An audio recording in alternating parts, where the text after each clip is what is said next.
Vai. Fala galera, começando mais um programa resenha aqui pelo canal Pneuma! Como é que começa o programa? Faz aí. Tá parecendo comigo agora. Então faz o início. Olá! Resenheiros pneumanos.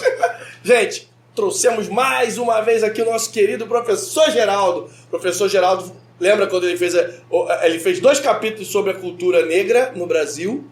E hoje ele prometeu que voltava para falar do índio. E ele tá aqui. Que, por sinal, foram 2 capítulos que bombaram. Bombaram. E ele voltou para falar. A gente voltar. hoje vai falar sobre os povos originários da América. Solta a vinheta.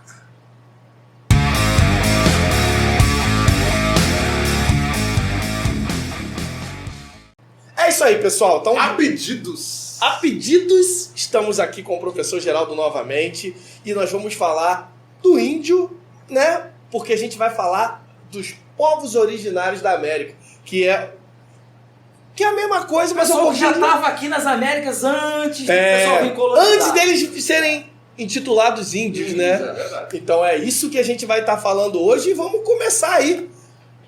O que o senhor traz sobre os povos originários da América? Primeiramente eu quero agradecer, né, o convite de poder falar um pouco sobre os povos originários da América, os nossos, né, indígenas, né, que o europeu deu esse nome, né. Dizer que é uma satisfação enorme porque eu tenho uma ascendência indígena também, né, grande parte da minha ascendência é mais indígena do que a própria africana, porque eu tenho ascendência materna e paterna indígena, né, descendente dos antigos puris coroados ali da zona da mata de Minas Olha, Gerais. que bacana. Né? E dizer que é muito importante a gente falar sobre os povos originários da América, porque hoje em dia, quando as pessoas, um senso comum, tem uma ideia de que não teve resistência, que os europeus chegaram aqui e conseguiram tudo com muita facilidade, né? Que aqui parece que era um continente onde reinava a ignorância, né? Quando a gente tem povos, assim, civilizações milenares, né? Como os maias, os astecas, os incas, né? Isso. E a gente não pode esquecer que maias ainda são uma população majoritária da Guatemala, tem no México, né? Os nossos os povos originários do Brasil, eles estavam usando a antropologia lá do Taylor, do Morgan, do Fraser, estaria numa situação de desenvolvimento não tão desenvolvidos, né, quanto essas civilizações americanas que eu falei, maias, astecas, incas, mas eram povos que tinham uma medicina, né, um conhecimento como tratar com ervas, né, como tratar as doenças, né, cronistas como Fernão Cardim, como Gabriel Soares de Souza, falam da longevidade. Enquanto os europeus viviam 30 anos, era a expectativa de vida, os caras chegavam, segundo Fernão Cardim, Gabriel Soares de Souza, André TV, né, os caras chegavam a 80 anos, correndo. Nossa. Então eles tinham o elixir da longevidade, né? Então isso é uma coisa interessante, né? Que pouco se fala. Parece que era um bando de ignorantes, ninguém sabia de nada, viviam aí ao Tudo Deus pelado, dará, né? Todo mundo pelado, né? E ninguém plantava nada, quando não é verdade. Grande parte das populações originárias do Brasil, indígenas, elas eram agricultoras. E aí eu acho muito interessante quando o Manuel Bonfim, ele escreveu um livro fantástico chamado O Brasil na América. Ele mostra que antes dos portugueses chegarem no Sul, os indígenas aqui do Sul comercializavam com os franceses. Os franceses saíam com os seus navios abarrotados de abóboras, feijões, sabe? Uma série, mandioca, etc. e tal, abarrotados de produtos que eles tinham um comércio intenso com os povos indígenas aqui do sul do Brasil, né? O milho também. Quer dizer, o uma milho sociedade sul, mais organizada do que nós pensávamos. Considerando que o povo medieval vivia 40 e poucos anos, uma galera que vive pelado, vamos dizer assim, chegar a 80, que é a média de idade de hoje. De países desenvolvidos. De países desenvolvidos. Na época das grandes descobertas ou das grandes conquistas, a expectativa de vida era 30 e poucos anos na Europa. Isso é fato. Porque eles estavam saindo da Idade Média. É, 30 e poucos anos, né? Não quer dizer que tínhamos que chegar, mas a expectativa de vida era 30 e poucos anos. Chegava a 40, não. Quer dizer, uma sociedade que chega a 80 morando dentro do mato e que tinha muita tecnologia, que você vê de algumas construções aí que falam que já tinha umas tecnologia de aqueduto, de umas coisas assim. São as civilizações mais para dentro da América, né? É interessante, por exemplo, tem um projeto, eu já estou colocando o carro adiante, mas é interessante que antes do golpe civil empresarial militar de 64, o prefeito comunista de Djalma Maranhão, ele foi eleito, ele era o prefeito do povo, e ele prometeu escola para a população, escola. E a população falou, a gente quer escola. E ele falou assim, pô, mas eu não tenho dinheiro. Aí ele vai dizer, o pessoal vai dizer, mas escola não é prédio. E aí o que o Djalma Maranhão, junto com o saudoso professor Moacir de Góes vão fazer? Eles, os pescadores de Natal, Potiguar, vão sugerir construir barracões com palha. E foi um maior projeto educacional do Brasil e os prédios eram copiados dos indígenas, escolas de palha. Nossa, muito interessante. Quando a gente entrevista o professor, vira uma aula. A gente fica quieto, só ouvindo. Bom, vamos lá, vamos para as perguntas. O que você pergunta aí, Fábio? Então, com isso tudo que tem dessa colonização toda aí que teve nas Américas e em outros lugares, e a resistência? Esse povo resistiu mesmo? O pessoal só chegou aqui, saiu levando tudo e era assim? Olha só, é interessante. O professor Darcy Ribeiro, a professora Berta Ribeiro, dois grandes antropólogos, estudaram, né, fizeram estudos fantásticos sobre os povos indígenas, né, sobre os nossos indígenas. Eles colocam, é interessante, que você tem, dentro dos povos indígenas, você tem aqueles indígenas que foram extremamente receptivos ao português, ao francês, ao holandês, ao espanhol, que achava que era possível estabelecer relações amistosas, e são esses povos que vão possibilitar a colonização do Brasil e da América, sobretudo do Brasil, esses povos originários, que são receptivos, que propõem uma relação cordial. Mas, por outro lado, tem outros povos indígenas que já percebem o perigo, que vão para a resistência. O exemplo dos tamoios, que foram exterminados. E os tamoios, eles tinham uma visão de aliança fantástica. Eles perceberam que era mais interessante, já que eles eram a nação hegemônica aqui no Sudeste, aqui no Rio de Janeiro, São Paulo, Espírito Santo, que era mais interessante fazer uma aliança com os franceses, porque os franceses ofereciam, faziam mais concessões, e aí eles vão ser exterminados. Então, quer dizer, é o exemplo dos tamoios. A gente pode pegar os tupinambás, até quando eu cheguei aqui, eu digo, os tupinambás resistiram, porque perceberam os europeus, os portugueses, como uma ameaça. Vamos para o enfrentamento. E aí, através o governo português, através da instituição da guerra justa, vai dizer, pode guerrear, pode escravizar, foi assim que eles vão sendo exterminados. Há uma resistência. Só que muitas vezes quando o índio também não é estúpido, o indígena, ele percebe que às vezes não tem mais como resistir, você faz alianças. E aí o que eu acho interessante, esses povos originários e tal, eles não vão desaparecer. Eles vão dar origem ao que é o Brasil. Tá? Eles vão ser... só para vocês terem uma ideia, tá? Portugal, quando chega aqui em 1500, Portugal é um país pequenininho, isso é redundância, mas que tem uma população ínfima. A população de 1.500.000 habitantes. Eles não tinham como colonizar a Índia, lá, estou falando da Índia mesmo, lá na Ásia, Japão, China, como é que eles iam... Era muito pouco contingente. E ninguém estava querendo vir para cá, não. Então, quer dizer, o que o Portugal vai fazer? Vamos mandar para lá homens livres e vamos estabelecer laços de amizade e laços de sangue, casamento. A sociedade indígena são sociedades poligâmicas, os índios podiam ter várias mulheres. Então, o que acontece? Não estou dizendo que todas. Aí tem lá o bacharel de Cananéia, lá no São Paulo, o cara deixou mais de 500 filhos. Nossa Senhora. 300 filhos, segundo os historiadores, John Monteiro fala, né? E ninguém sabe quem foi, né?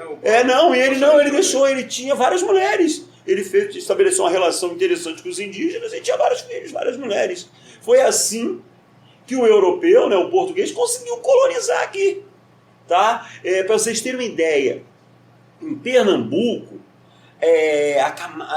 vamos dizer assim, a camada dominante, ou a classe dominante pernambucana, ela é toda originária de indígenas. Os Albuquerque, os Maranhão, são todos descendentes de indígenas. Lá o cara veio de lá das Índias, estou falando, né, participou lá de guerra nas Índias, depois vem para cá e na África, e ele vai, sabe, os seus parentes vão se misturar com os indígenas. E, assim, como é que virou o índio? Porque essa nomenclatura veio de Portugal, não é dos portugueses? Dos europeus, de modo geral. E aí, de onde surgiu esse nome, índio? Por que ele hoje que prevalece até hoje? Olha só, a gente tem que tomar cuidado porque tem a expressão indígena e índio. Tá? Porque lá eu já peguei textos com Hobsbawm, com Juan Comas, com Lévi-Strauss, que os argelinos são chamados de indígenas. Então, para os europeus, questão é indígenas. Né? Agora, a questão de índio aqui remonta à questão como eles são, né, o próprio historiador brasileiro, o primeiro historiador brasileiro, né, o Frei Vicente Salvador, falava, eles eram acobreados, assim, então eles eram parecidos com os hindus. Então daí talvez, né, daí vem esse termo índio. Entendi. Né, não concordo, porque chegaram na Índia, eu acho que isso aí é meio furado, isso aí, né, isso a gente estudava, porque chegaram, né, eu acho que devido às semelhanças, né, pelo menos de cor com os hindus. Até porque essa teoria... Índia, né? Índios, né? Essa teoria de que os portugueses não sabiam que estavam em outras terras e que eram as índias, isso é tudo furado, né? Eles sabiam que estavam em outro lugar sem ser as índias. Não foi uma tempestade que... Eu achei bacana a sua fala, é isso mesmo. Porque os portugueses, quando vieram para aqui em 1500, vieram tomar posse. Sim. Porque senão os espanhóis ficavam com tudo. Então eles vieram tomar posse e não foi proposital eles chegarem na Bahia. Não tem essa coisa, isso aí é história, né? Eles vieram tomar posse, até porque tinham outros espanhóis que já tinham chegado lá no norte, mesmo lá no Amazonas, que é hoje o Amazonas, o Pará, o Pison, Vicente Pison mesmo. E na verdade, povos da antiguidade já chegaram aqui. Né? Tem na Bíblia lá falando lá do rei Irã, né? Ter chegado ao Brasil, os fenícios eram grandes. Então, os vikings já vieram para cá. Os vikings também, você falou muito, lembrado muito bem. Então é isso, então Portugal veio para cá para tomar posse, porque senão a Espanha ia ficar com tudo. Sim. O Tratado de Tordesilhas dava um pedacinho só da América para Portugal, e aí o restante todo da América era dos espanhóis. Eles vieram para tomar essa posse. Na busca do ouro, do apresamento de índios, que o bandeirante foi crescendo, agigantando o Brasil. Isso aí, os bandeirantes comentaram todo o território brasileiro. Mas voltando aos indígenas, professor, aos povos originários, hoje a gente tem muitas influências dos indígenas na nossa cultura, né? Do brasileiro, digamos assim. Porque, até pegar um exemplo aqui dos hábitos, né? O brasileiro só toma mais de um banho por dia por causa dos índios.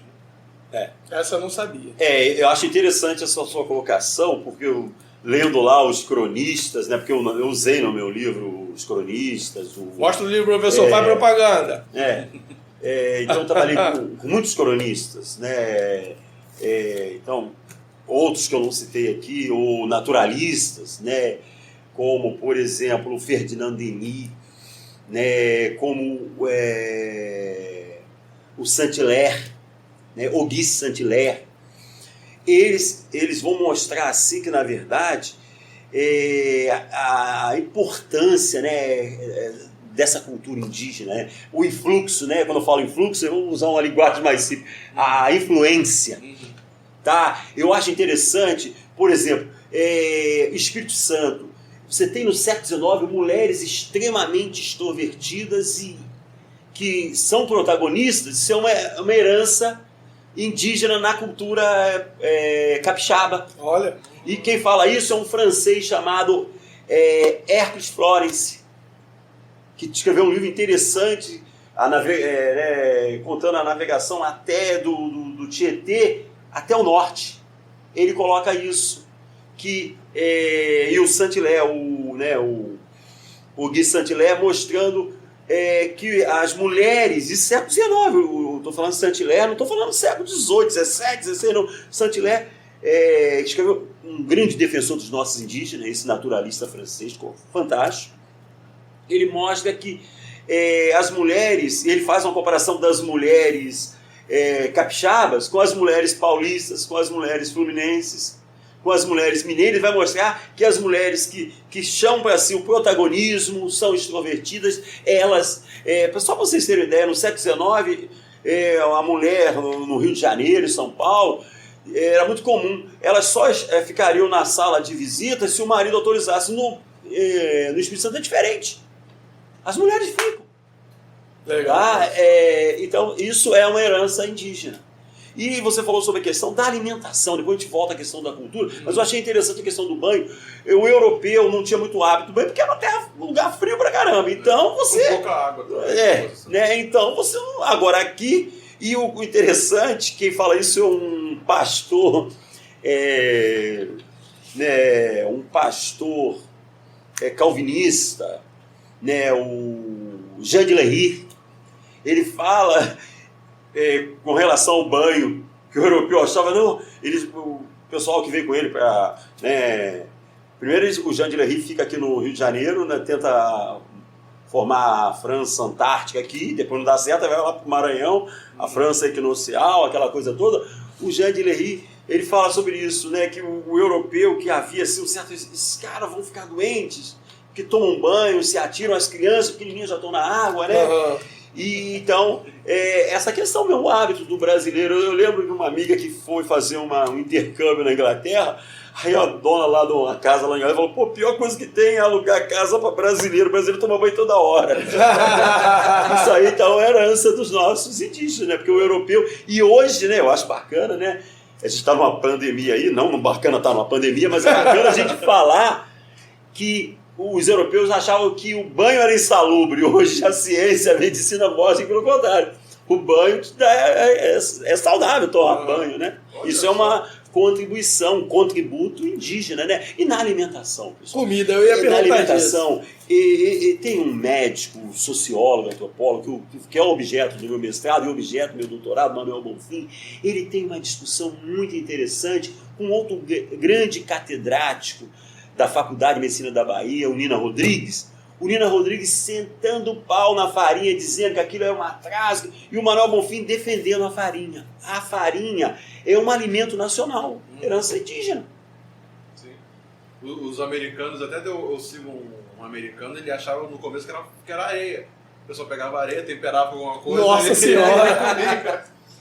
Então, vários alimentos, né? A mandioca, né? O milho, as frutas, né? Que a gente hoje, o caju, a goiaba, né? Abacate, maracujá, né? A riqueza aqui, né? E o que é interessante, pessoal, a gente desconstruir isso, achar que o índio ia lá e pegava no mato. Não, você tem nações indígenas que eram caçadoras-coletoras. Mas você tinha uma parte considerável, e mais de 50% das nossas nações indígenas eram grandes agricultoras. E eu acho interessante, né, é que eu estou diante de um engenheiro florestal, eu acho que é legal falar isso, que na época da colonização, as técnicas agrícolas, Manuel Bonfim fala isso, né, o Frei Vicente Salvador, o Auguste Saint-Hilaire, o Ferdinand Henry, que essas técnicas agrícolas ou práticas agrícolas, elas foram copiadas do indígena. Tá? Coivar, aquela coisa toda. Hoje ninguém vai fazer isso, mas naquela época Era porque o cara tinha tratores, né? O cara tinha máquina para derrubar aquilo. Então, eram práticas agrícolas indígenas. Tá? Então, na verdade, a gente não está diante de povos estúpidos, não, que tinham inteligentíssimos, né? E aí, acho que é interessante a medicina indígena, que não tinha os cientistas que estão lá, um Galileu Galilei, né? Não tem lá por exemplo, um Giordano Bruno, né? Um Kepler, mas os caras tinham uma medicina que os caras viviam 80 anos. Os caras não morriam por picadas de cobra, de insetos, de animais peçonhentos, eles conheciam ervas que tratavam dessas.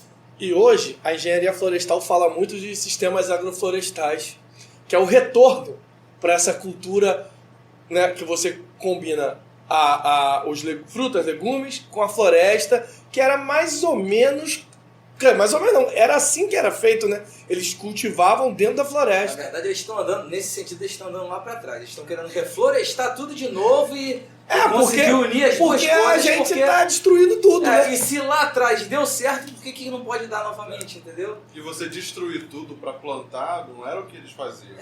Não era. E sobreviviam. Então, dá para fazer. Dá para fazer. Então, é só para dar meu gancho de engenheiro florestal aqui, senão minha comunidade vai brigar comigo que eu não falei nada.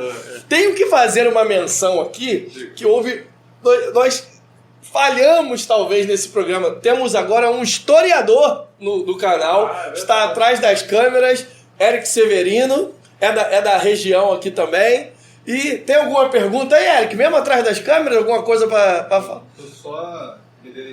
Então eu tenho mais responsabilidade. Né? A área, assim, fazendo esse parêntese, a área de pesquisa dele é o Oriente Médio. Já fez um programa aqui com a gente e nós...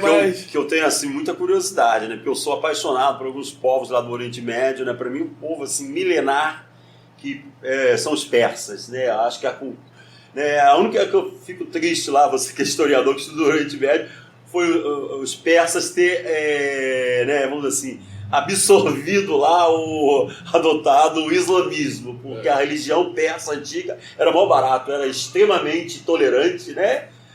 Os persas, um povo que tinha uma visão assim de se relacionar com aqueles outros povos, então eu acho interessante, né? Gosto muito, tenho um carinho enorme por esse país chamado Irã. Tá? Não acho nada que o pessoal diz aí.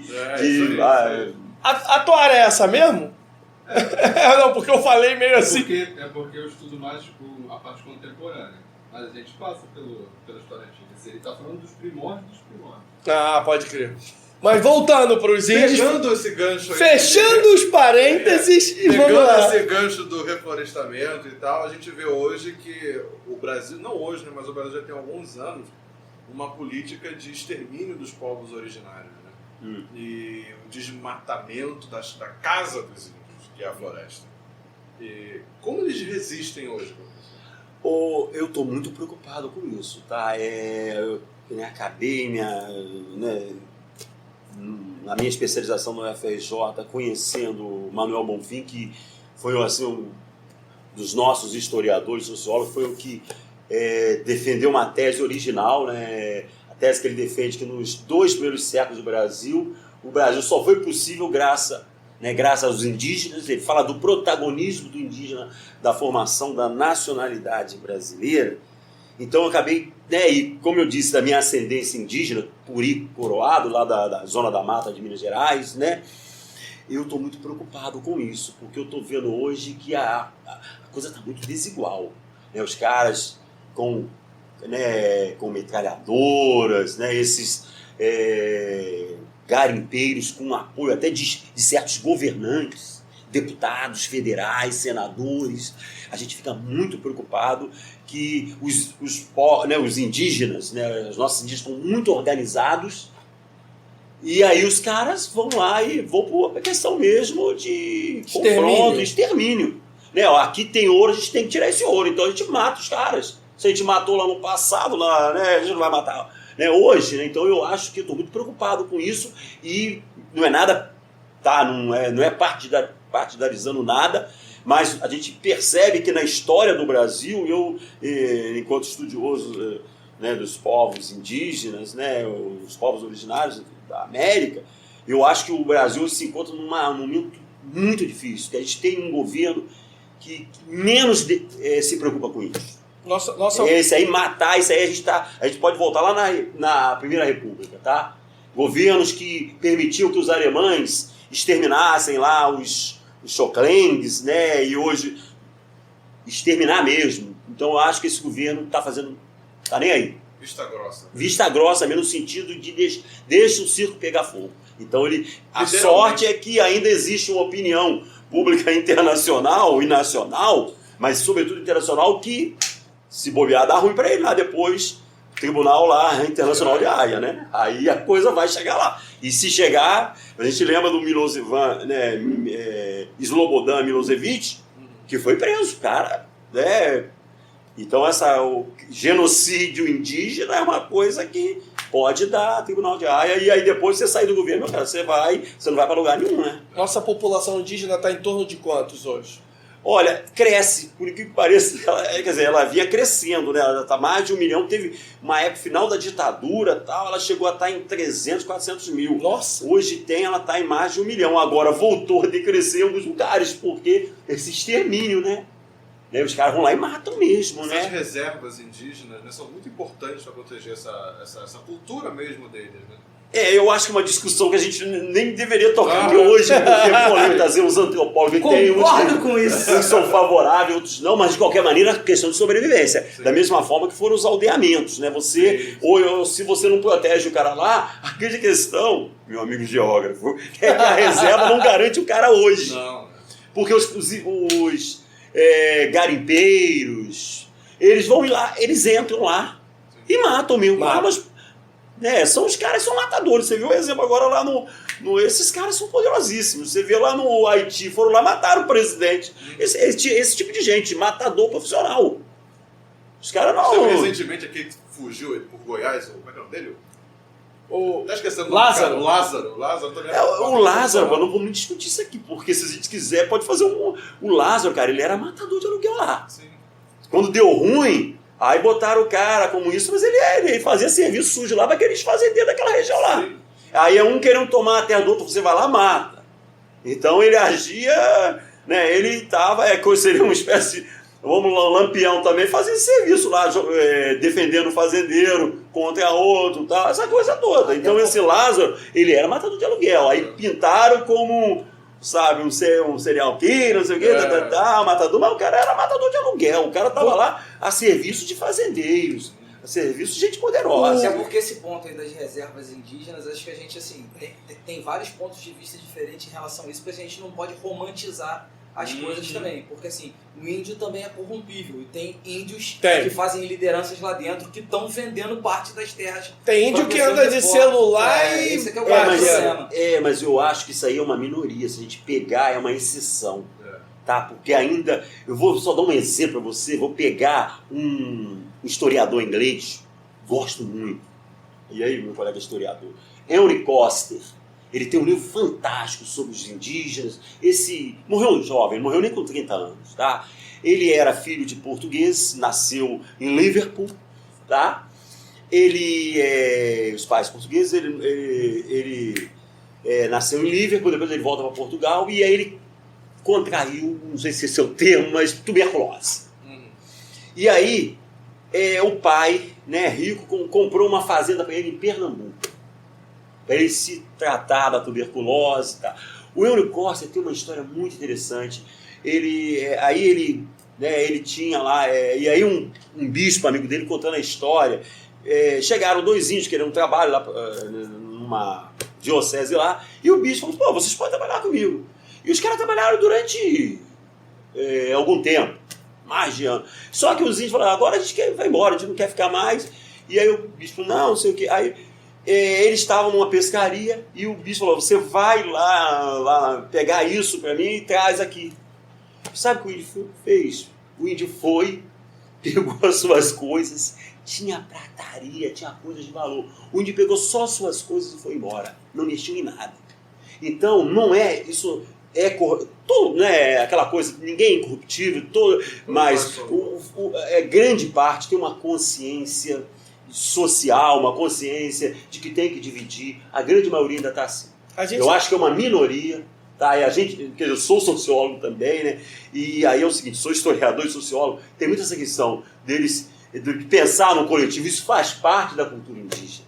Né? O social, o coletivo. Olha só, quem traz uma economia privada para cá, não pensando na coisa pública, é o europeu, não é o indígena. Agora, hoje em dia, você tem, na verdade, o que você tem? Você acaba corrompendo algumas pessoas. Acontece. Mas você também tem isso dentro o europeu foi o que mais se corrompeu, o que mais se vendeu. Então, se você pegar... Aí eu acho que a gente tem que tomar um certo cuidado, porque senão, né, a gente acaba justificando, naturalizando isso. É uma minoria. A gente ainda tem que são execrados, não cortando? Pode? Que são execrados pela grande maioria. São execrados pela grande maioria de lideranças que denunciam mesmo, olha. Porque hoje em dia, pessoal, essas ONGs internacionais, países como Dinamarca, Noruega, Suécia, eles botam dinheiro pra caramba nesses projetos indígenas. O Raoni, ele é um ícone do movimento indígena porque o cara consegue dialogar com esse cara e botam dinheiro. O cara que vai só pensar, ele vai ficar isolado daqui a pouco ele está sendo denunciado e não sabe. Agora, eles usam sim índios. Olha só, o índio, pessoal, se na época ele usava faca, punhal, tesouras, por que ele não vai usar hoje o celular, né, o computador? Ele vai se apropriar dessa tecnologia. Essa tecnologia é uma tecnologia para o bem da humanidade, não é isso? Então é isso, tá? Eu acho que a gente tem que pensar dessa forma. Tá? Eu acho que o europeu veio cá e se apropriou de uma série de, assim, vamos dizer, de uma série de elementos da natureza, produtos agrícolas, né, ervas, e continuam aí pegando, descobrindo uma série de substâncias, remédios, e registram lá.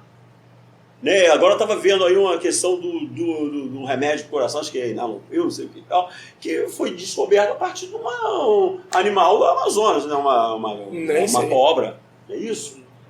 Então eu acho que é isso. Não, eu não quis dizer que tem. Claro que tem. Porque desde aquela época tem. O índio, lance em termos assim, é muito relativo, porque em relação a essas ONGs aí, é aquele negócio. As ONGs que vêm de fora, será que elas estão realmente interessadas a proteger o índio? Tem ONG que sim e tem ONG que não. Então, esse é o grande X. É o volume muito grande de ONGs focalizado naquele lugar e que, às vezes, o interesse nem de todas elas, que 90% não é realmente... Não, eu acho que não é 90%, não. Eu acho que a grande maioria também tá com interesse de proteger. Agora, tem ONGs ali que estão ali a serviço de empresas, de laboratórios. É uma série de coisas. O mau caráter está em todo lugar. Sempre vai ter. Porque, por exemplo, essa questão do desenvolvimento mesmo como sociedade e que o índio fez parte hoje, está no sangue da gente aí, essa mistura... Portugueses trouxeram coisas boas, né? Os negros trouxeram coisas boas, mas também trouxeram coisas ruins, doenças, uma série de coisas nessa mistura. E a gente é esse pacotão aí, né? De coisa boa e coisa ruim que... Acho que a grande questão, Fábio, é que, na verdade, o negro você tem que eximir de qualquer culpa, porque, na verdade, o cara foi arrancado da sua terra e jogado aqui. Ele nem veio, se ele trouxe alguma coisa ruim, ele queria o índio, pelo menos, já estava aqui. O índio já estava aqui? Eles que vieram procurar. Então, o negro foi arrastado, né? Então, eu acho que essa questão do negro, assim... a gente já falou isso, não vai discutir agora a questão do negro, né? Mas com relação eu acho que quando eu falei de ONG, eu acho também uma outra instituição que tem, desde o Brasil Colônia, que ela tem um papel assim importante, ela exerceu um papel importante na defesa do índio, ainda que ela tivesse seus interesses, tá? A Igreja Católica. A Igreja teve um papel muito interessante, aí é polêmico, mas também grande tá parte, nesse pacote, mas a maioria dos estudiosos de indígenas, dos cronistas, perceberam um papel positivo da igreja ainda de preservar, de que o extermínio não fosse maior. Mas a gente também se aproveitou um pouco, né? Manuel Bonfim, ele era ateu. Ele era ateu, tá? Mas ele reconhece a importância dos jesuítas aqui, dos indígenas. Ou melhor, dos jesuítas na defesa dos indígenas, não só os jesuítas, franciscanos, carmelitas, eles tiveram um papel muito importante na defesa, porque você falou até dos 7 povos da missão, olha só, olha, o Paraguai, pessoal, é uma invenção da igreja. Porque ali foi uma... diferente, porque, na verdade, ali era um lugar onde que os padres montaram comunidades lá com os indígenas, tá? E deu um país, deu uma república, chamada República, né, Paraguai. Ali tem a ver com... Não, assim como o nosso... E lá no sul não teve, porque os caras foram lá e acabaram mesmo. A aliança de Portugal e Espanha destrói lá os 7 povos das missões, porque senão teríamos também um pequeno país ali, cara. Você pega o Paraguai, assim como o nosso norte, os traços indígenas ainda são muito fortes na população. Apesar de alguns os já... paraguaios, bolivianos. E o nosso norte brasileiro também. O Nordeste também, né? O Nordeste. O Nordeste ainda acho menos, mas o norte é bem... Pessoal da... Mas, Fábio, eu não conheço bem, mas eu tenho amigos que são do interior, do sertão nordestino. Você tem muito traço. Tem. Pernambuco, Paraíba, você tem. Porque acaba... E a questão lá das cidades do interior, Manuel Bonfim fala isso aqui em 1930, o livro que ele lançou, O Brasil na América, que não... Tá aqui, O Brasil na América, eu trouxe. Ele fala aqui, ó, em 1930, esse livro foi lançado em 1929, O Brasil na América. Isso aqui é a 3ª edição, tá? Ele mostra que o modo do interior, daquelas cidades do interior do Nordeste se organizar, tem mais a ver com as aldeias indígenas do que as aldeias portuguesas, do que Portugal. Então a presença ainda é forte. E eu sou mineiro, você trabalha em Minas Gerais, meu amigo, você vai para a Zona da Mata, você ainda percebe lá. Agora vai misturando, daqui a pouco você não tem nem... Você não vai... É um brasileiro, porque você não vai identificar nem um português puro, nem um africano e nem um indígena. Na verdade é um brasileiro. É isso aí. É porque as capitais, elas são muito misturadas, né? Principalmente aqui no Sudeste. E aí, tipo assim, e pro Sul também, que teve outras colonizações alemãs e tal, mais recentes, né? Então, tipo assim, aí você perde o traço, mas quando você vai pro interior do Brasil, realmente você ainda tem muito o traço físico mesmo, assim, do pessoal ter muito traço indígena, assim. E com certeza, se você for fazer esse DNA que faz aí pra ver, vai dar 80% em sangue indígena, né? Sim. Não, eu acho interessante a Zona da Mata, que você vai perceber o que a mistura do índio com o africano, aí você vai ter uma... Aí a coisa vai se misturar com o europeu também, você tem você olha assim, o biotipo lá daquele pessoal, você vê que é bem característico, né? A influência essa mensagem, né? Quer dizer, o índio não desapareceu, quer dizer, também, se você pensar o português também desapareceu, você não tem português mais por aqui também, né? Então não desapareceu. Ele, na verdade, ele se misturou. Foi se misturando. Se misturando com o branco, com o africano, tá? No norte, lá no Maranhão, você tem aquelas comunidades quilombolas onde que os índios se misturavam. Você tem isso no Quilombo dos Palmares, a presença indígena no Quilombo dos Palmares. E a tendência daqui pra frente é misturar mais. O mundo é um... Agora, a globalização... Eu não sei, né, Fábio, como é que esses defensores aí dessa pureza racial aí que aparece tomando leite aí, eu não sei o quê. Eu não sei, porque não vai chegar nunca, né? Porque eu acho interessante, né, a gente voltar a essa situação. No Congresso das Raças, em 1911, o antropólogo e médico João Batista Lacerda levou lá um projeto de branqueamento do Brasil, né? E passado mais de 100 anos, o Brasil não embranquece. Então Pelo isso. contrário. Está cada vez mais colorido. Graças a Deus. Isso aí. Bom, gente, vamos para os recados finais? Vamos? Vamos? Não vamos? Acho que assim, porque com o professor quando aqui... começa essa aula, a gente não para.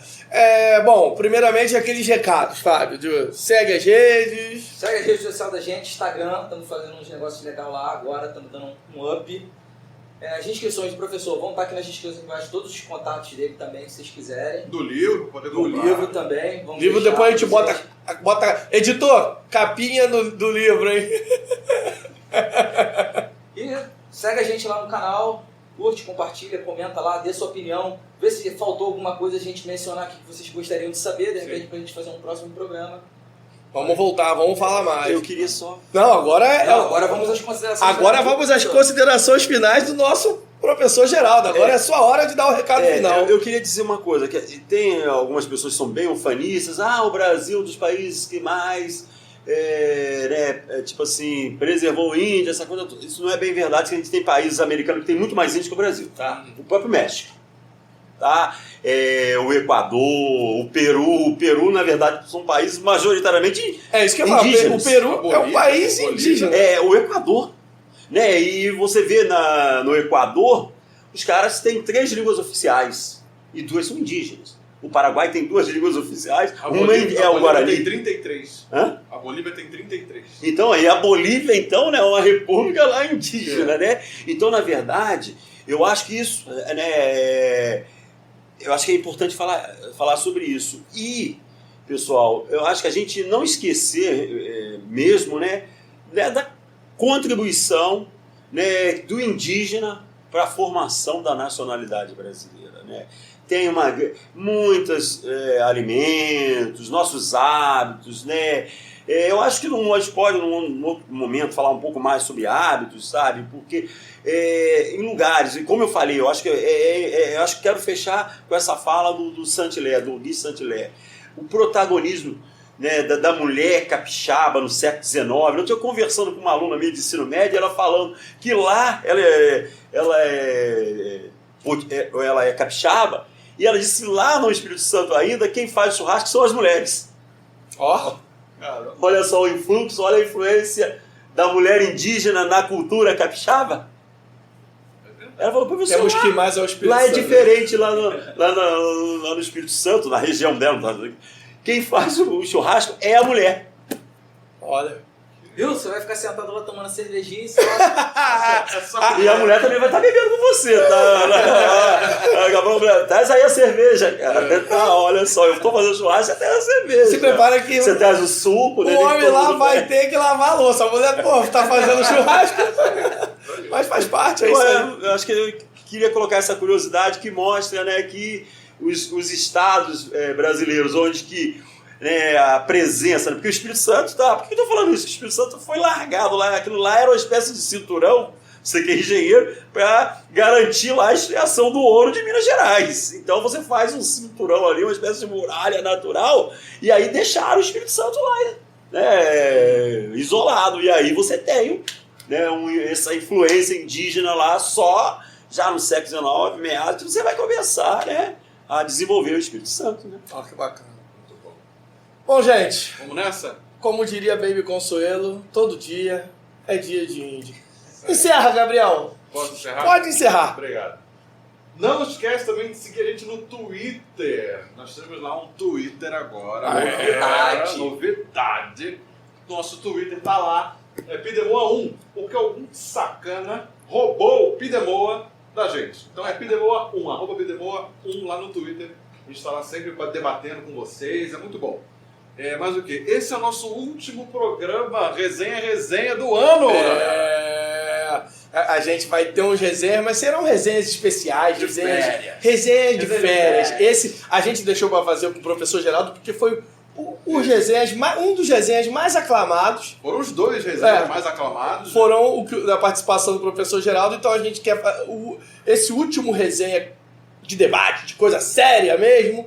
A gente quis trazer o professor Geraldo mais Isso aí. uma vez para a gente encerrar. A partir de semana que vem, em dezembro, a gente já vai começar com os resenhas de férias, mais descontraídos. Aí vão ser resenhas mais à vontade, mais à nós vontade, mesmo. mais de chinelo, né? E esse pé que não fica bom, Não mas fica bom, mas vai ficar, um dia vai.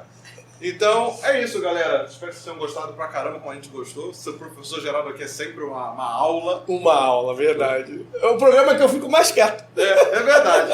A gente não fala nada, fica só prestando atenção. Deixa nos comentários o que você achou, se você quer mais do professor Geraldo. Bota aí tema pra gente gravar mais resenhas daquela só ano que vem. Não? Vamos nos despedir. Valeu, característico. Valeu, característico. Valeu!